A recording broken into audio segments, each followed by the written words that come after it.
అందరికీ నమస్కారం. ఈరోజు కథ హిట్లర్ ఎపిసోడ్ 302 సై అంటే సై. ఇక స్టోరీలోకి వెళ్తే ఆఫీస్కి వెళ్ళిన ఆమెకు శాలిని ఎదురవుతుంది. మూవీ ఆఫర్ యోగితాకు కాకుండా మాన్వితాకు రావడంతో కుళ్ళిపోయి ఆ ఇద్దరి మధ్య సంబంధం అంటగడుతుంది.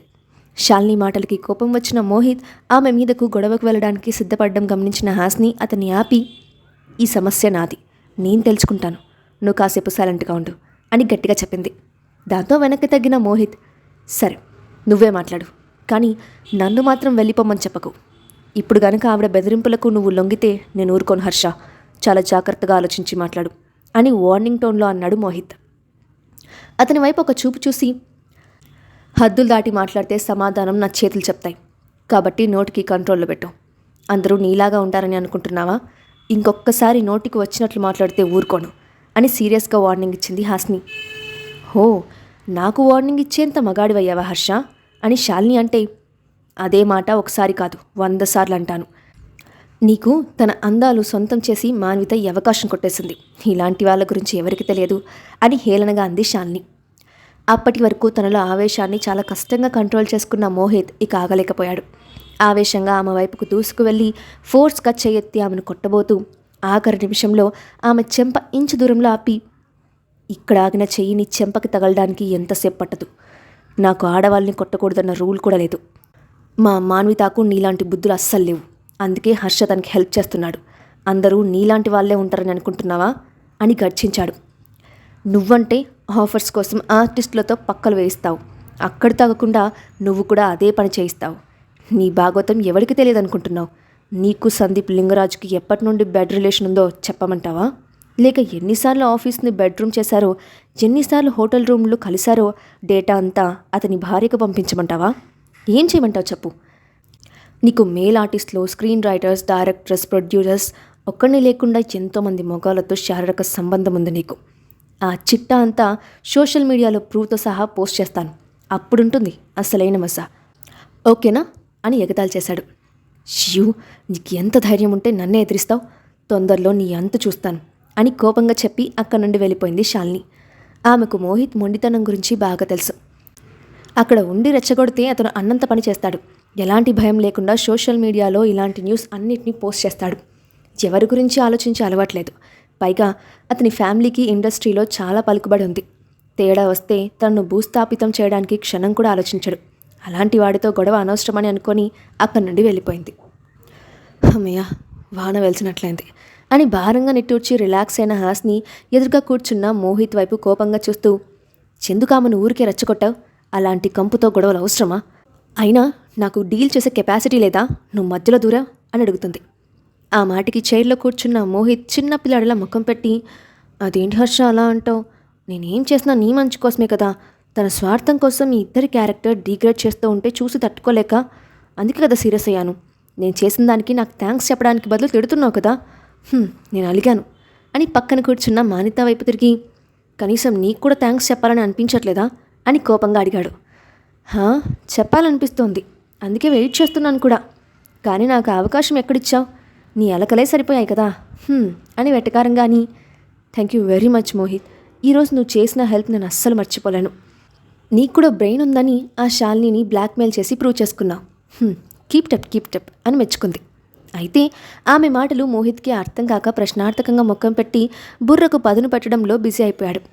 అతని హావభావాలు గమనించిన మాన్విత ఇంకొక క్షణం అక్కడే ఉంటే గనుక వాడి చేతిలో తన పని ఖతమని అర్థమై హర్షాకి సైగ చేసి అక్కడి నుండి జంప్ అయిపోయింది. ఇంతలో ఇంటెలిజెంట్ హీరో మోహిత్కి ఆమె మాటల్లో వెటకారం అర్థం అవ్వడంతో, ఉస్సే పొట్టి బుడంకాయా, ఏమన్నావే, ఇప్పుడే నీ పని చెప్తాను అని ఆవేశంగా అరుస్తూ తల తిప్పిన అతనికి ఆమె కనుచూపు మేరలో కనిపించలేదు. దీనికి ఈ మధ్య తెలివి బాగా ఎక్కువైపోయింది, అందుకే నా రియాక్షన్ను గమనించి పారిపోయింది. అయినా రేపు ఇక్కడికి వస్తుంది కదా, అప్పుడు చెప్తాను అని కోపంగా అనుకుంటూ హర్షతో మాటల్లో పడ్డాడు మోహిత్. ఇద్దరి కాన్వర్జేషన్ మధ్యలో విరాట్ టాపిక్ రావడంతో మళ్ళీ అతని కారు గోల మొదలుపెట్టి, నీకు తెలుసా, ఒక విమానం కాస్ట్ కంటే ఆ కార్ కాస్ట్ ఎక్కువ, అంత రిచ్ పర్సన్ నీకెలా తెలుసు అని అడిగాడు. అతని చేతికున్న వాచ్ అంతకంటే ఎక్కువ కాస్ట్ ఉంటుంది, ఆ విషయం తెలిస్తే నీ చిట్టుకుండా తట్టుకోదు అని మనసులోనే అనుకొని, అయితే ఇప్పుడేమంటావు, నా పని చేసుకొనిస్తావా లేదా అని చిరుకోపంతో అడిగింది హాస్ని. ఇప్పుడు నీ వర్క్ ఎవరు డిస్టర్బ్ చేశారు? కళ్ళు వర్క్ మీద పెట్టు, చెవులు నాకివ్వు అని పల్లికిలించిన అతని వైపు కోపంగా చూసి, ఇప్పుడు నీ గోల్ ఏమిటో క్లియర్గా చెప్పు, లేదు ఇలాగే నా బుర్ర తింటాను అంటే బయటికి గంటేస్తాను అని వార్నింగ్ టోన్లో అంది హాస్ని. ఏ అనంత పని చేయకు, నువ్వు ఈ ఊరికి 2 పిల్లల్ని తీసుకొని ఒంటరిగా వచ్చావు. అప్పటి నుండి ఇప్పటి వరకు నీ గురించి ఎవరూ రాలేదు. అలాంటిది ఇప్పుడు ఒక రిచ్ పర్సన్ నీ ఫ్రెండ్ అంటూ వస్తే నాకు చాలా అనుమానాలు వస్తాయి అని ఆమె రియాక్షన్ కోసం ఒక సెకండ్ ఆకాడు మోహిత్. ఇప్పుడు నీకు వచ్చిన అనుమానాలేంటి అని అతని వైపు అనుమానంగా చూసింది హాస్ని. అంటే అది మీ ఇద్దరి మధ్య కుచ్కుచ్ హోతా హే, మేనే ప్యార్ కియా లాంటివి ఏమైనా జరుగుతున్నాయా? అసలే పిచ్చోడు పిచ్చ హార్డ్గా ఉంటాడు, చూడంగానే పడిపోయావేమో అని డౌట్ వచ్చింది అని 32 పళ్ళు కనిపించేలా నవ్వాడు మోహిత్. నీ ముఖం మండ, నా మొగుడికి నేను సైడ్ కొట్టడం ఏంట్రా సన్నాసి అని మనసులోనే బండబూతులు తిట్టుకొని, ఇప్పుడు నీకు బ్యాండ్ వేయకపోతే నా హర్ష గెటప్కి మచ్చ వచ్చేస్తుంది అని అనుకుంటూ అతని వైపు కాల్ చేసేలా చూసింది హాస్ని. అదిగో అబ్బాయి, ఎందుకంత కోపంగా చూస్తున్నావు? నేనేదో డౌట్ వస్తే జస్ట్ క్యాజువల్గా అడిగాను, ఆ మాత్రం దానికి అంత కోపంగా చూడాలా? నచ్చితే చెప్పు, లేదంటే మాని. ఏదో తెలుసుకుంటే నాకు కూడా వర్కౌట్ అవుతుందేమో అని అడిగాను అని తడబడుతూ అన్నాడు మోహిత్. రీ పొట్లకాకి ముఖముడా, నీ కంటికి నేను ఎలా కనిపిస్తున్నాను రా? ఒక అబ్బాయి ఇంకో అబ్బాయిని లవ్ చేయడం ఏంట్రా? అలాంటి ఆలోచన రావడానికి నేనేమైనా నీలాగా తేడాగాననుకున్నావా? ఇంకొక్క నిమిషం నా ముందు కనిపిస్తే కాల్చి పారేస్తాను, బయటికి పో అని కోపంగా అతని కళ్ళల్లోకి కళ్ళు పెట్టి చూస్తూ హెచ్చరించింది హాస్ని.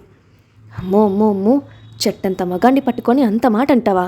నేను చాలా హట్ అయ్యాను, ఇక్కడ నుండి వాకౌట్ చేస్తున్నాను అని పిచ్చి పిచ్చిగా వాగి అతని కళ్ళల్లో కనిపిస్తున్న కోపానికి జడిసి బయటికి పారిపోయాడు మోహిత్. ఆ రోజు మధ్యాహ్నం ఇంటికి ఫోన్ చేసిన హాస్నికి విరాట్ కుక్ చేస్తున్న సంగతి తెలిసి రిలాక్స్గా కాల్ కట్ చేసింది. పిల్లల విషయంలో అతను చాలా కేర్ఫుల్గా ఉంటున్నాడన్న విషయం ఆమెకు తెలుసు. పైగా తను ఫస్ట్ ప్రెగ్నెన్సీలో ఉన్నప్పుడు పిల్లల కోసం అతను పడిన ఆరాటం, కన్న కలలు అన్నీ ఇప్పటికీ గుర్తొస్తున్నాయి. ఇక వాళ్ళ గురించి కంగారు పడాల్సిన అవసరం లేదని వర్క్లో పడింది. కానీ ఆమె మనసులో మరో భయం మొదలైంది. ప్రతిరోజు వాళ్ళతో సమయం గడుపుతూ వాళ్ళకిష్టమైన ఐటమ్స్ అన్నీ చేసి పెట్టి పిల్లల్ని తన వైపు తిప్పుకుంటే వాళ్ళు తనని వదిలేసి వెళ్ళిపోతారేమో అని భయపడింది.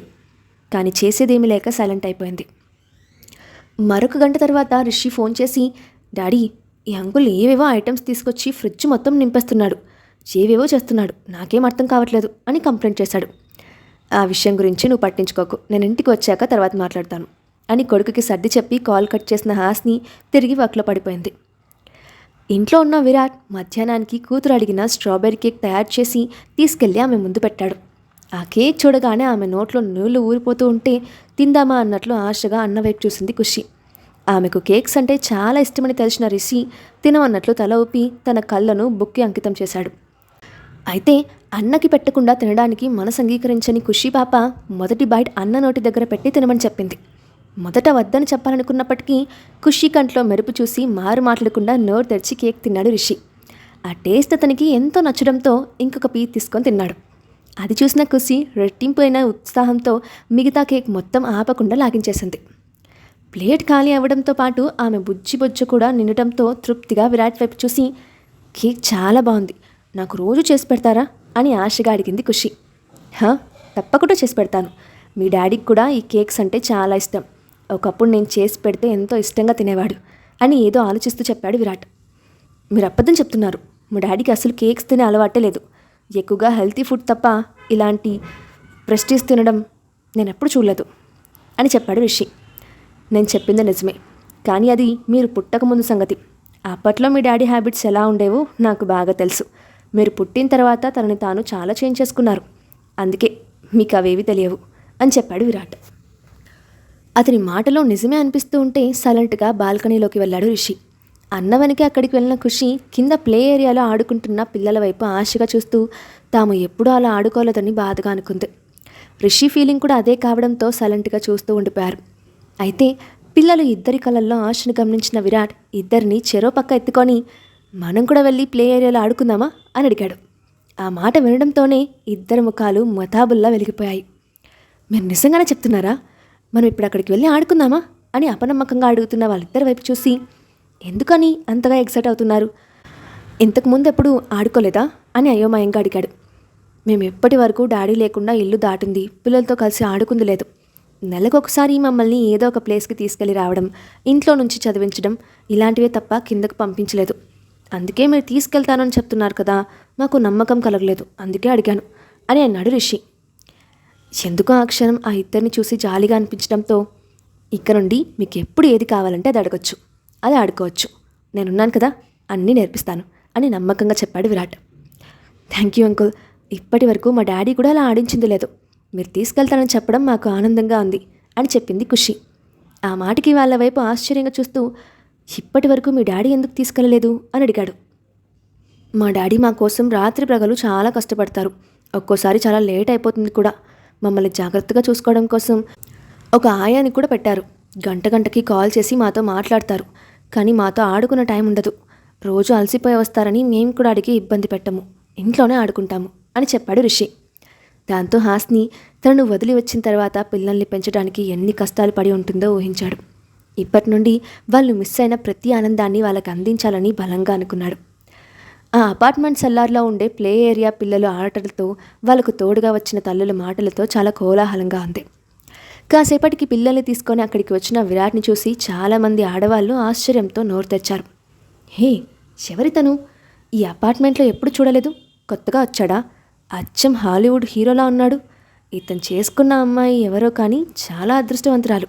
బీభస్తమైన అదృష్టంతో పుట్టినట్టుంది. అందుకే హాట్ అండ్ హ్యాండ్సమ్ హీరో భర్తగా వచ్చాడు అని కామెంట్ చేశారు. నిజమేనే, తన పిల్లలు కూడా చాలా అందంగా ముద్దుగా ఉన్నారు. బాబు అయితే అచ్చు వాళ్ళ నాన్నలాగున్నాడు. అసలు అందమంతా అతని ఇంట్లోనే ఉన్నట్టుంది. వీళ్ళే ఇలా ఉన్నారంటే ఇతని భార్య ఎలా ఉంటుందో అని ఆశ్చర్యంగా అనుకున్నారు. హాస్ని ఇప్పుడు హర్ష వేషంలో ఉండటం, పిల్లలను ఎప్పుడో తప్ప బయటికి తీసుకెళ్ళలేకపోవడంతో వాళ్ళ గురించి ఎవరికీ తెలియదు.